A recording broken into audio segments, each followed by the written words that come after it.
Hi everyone, welcome back to my channel. This is पुत्रूस Mimi video. आज का topic है और बहुत ही सेंसिटिव टॉपिक है और आज हम बात करने वाले हैं कि आईवीएफ जो है वो फेल होता क्यों है, इसके पीछे का कारण क्या है। क्योंकि क्या होता है ना, हम जो 14 डेज़ होते हैं आफ्टर एम्ब्रियो ट्रांसफ़र हम अपना बेस्ट देने की कोशिश करते हैं। इवन डॉक्टर हमें जो एडवाइस करता है हम वो भी फॉलो करते हैं और हम अपने से भी बहुत सारे रिस्ट्रिक्शंस अपने ऊपर लगा के रखते हैं। हमें कोई बड़ा कुछ समझा रहा है या हमें कहीं से अच्छी नॉलेज है, हम वो भी करने के बावजूद जो है हमारा आईवीएफ जो है फेल हो जाता है। तो इसका कारण क्या होता है? So let's start today's video. It's a very sensitive topic as well because I know what is the feeling of not getting pregnant after even though IVF। तो वो बहुत ही क्रूशल टाइम होता है, बहुत ही इमोशनल टाइम होता है। और तो चलिए मैं वीडियो शुरू करती हूँ। As per my experience I am going to share some points and some knowledge with you. अगर आप मेरे चैनल पर नए हैं और आपको नहीं पता कि मैं किस टॉपिक पे वीडियोस बनाती हूँ या मैं क्या टॉपिक जो है पिक करती हूँ, तो मैं आपको बता दूँ, मैं प्रेगनेंसी से रिलेटेड, चाहे वो नेचुरल हो, चाहे वो आईवीएफ हो, चाहे वो आईयूआई हो, these kind of topics I am picking in my videos. तो अगर आप नए हैं तो प्लीज़ मेरे चैनल को सब्सक्राइब कर लीजिए and do like, share and comment as well if you wants to know more and more and more about me and about my channel. Let's start. The topic is IVF जो है successful क्यों नहीं हो पाता, इसके पीछे का कारण क्या है। तो सबसे पहला जो कारण होता है वो होता है आपका माइंड सेट।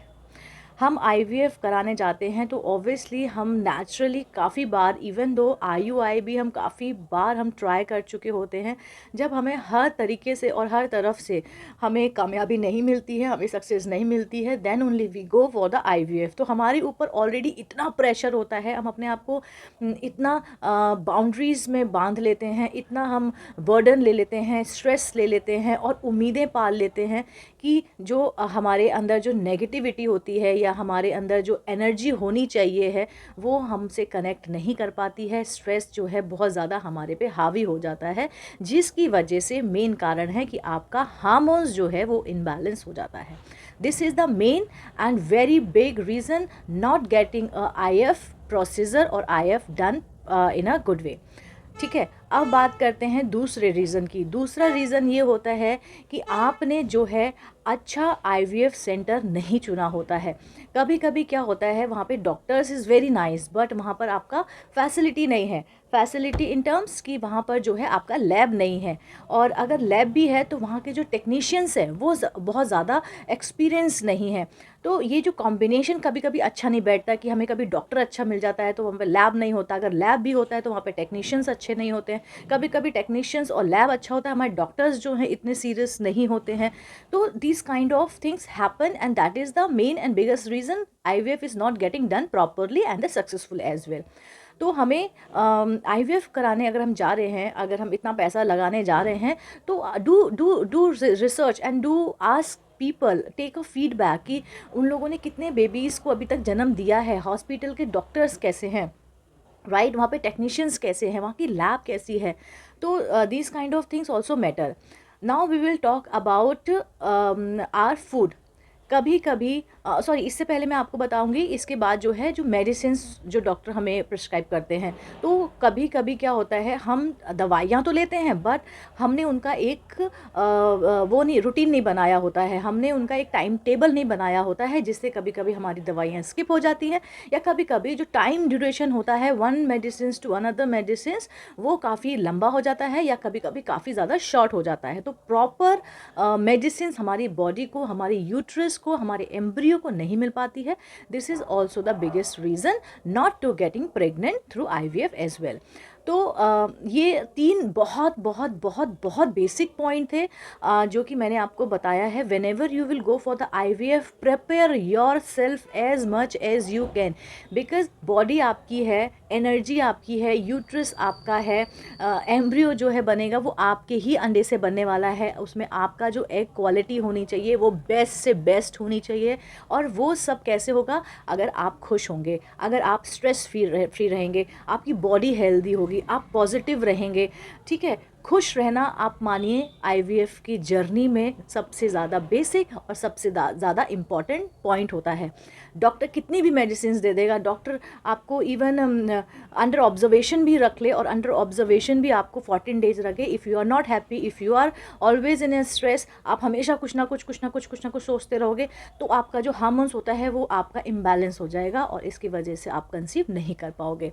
तो ladies, before going to the IVF, please minded these 3 points, this is very basic and very important. अब बात कर लेते हैं हम थोड़ी कि खान पान, जो आपका एम्ब्रियो ट्रांसफ़र हो गया है, सब चीज़ आपकी पॉजिटिव हो गई है, आपके अच्छे एग बन गए हैं, आपके उससे अच्छे एम्ब्रियो बन गए हैं, आपका एक अच्छे सक्सेसफुल एम्ब्रियो ट्रांसफ़र भी हो चुका है। Now the come to the point कि आपको अब वो 14 डेज़ कैसे निकालने हैं।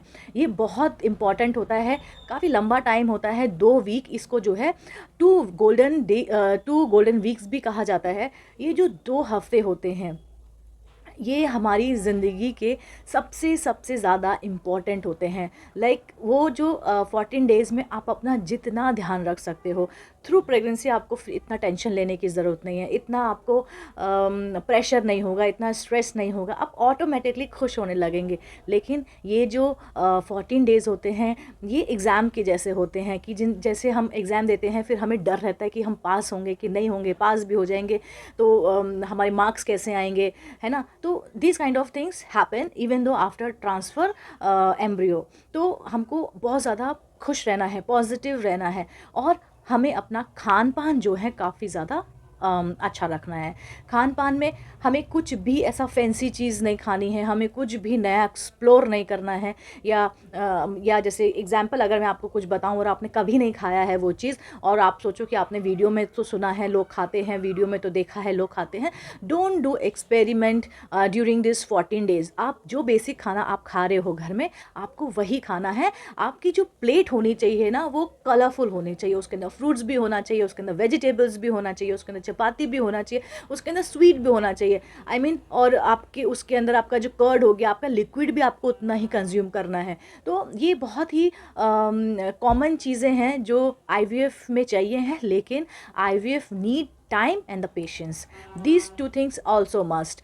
आप जो है डॉक्टर से सलाह ले सकते हैं, आप एक चार्ट बनवा सकते हैं।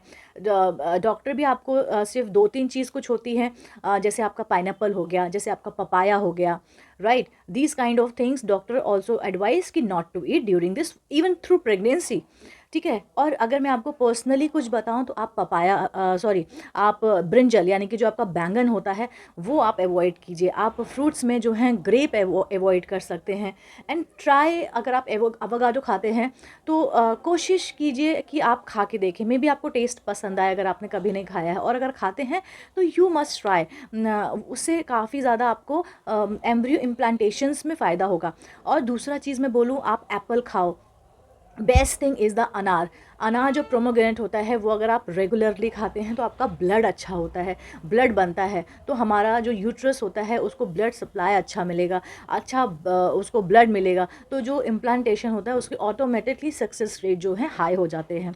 तो ladies, these are the things आप ध्यान रखोगे। मैंने दोनों चीज़ कवर की हैं कि आपकी आईवीएफ जो है फेल क्यों होता है, और अगर आपका एम्ब्रियो ट्रांसफ़र हुआ है तो फेल ना हो इसके लिए आपको क्या करना है ये भी मैंने आपको बताया है। तो choice is yours, what you want to do, and be happy, be safe, be positive. This is the only thing I can say at the end. And thank you very much for watching my channel, and do like, share and comment, so I will get the inspiration and inspire from you all, and I will make a video like this for you. Thank you very much.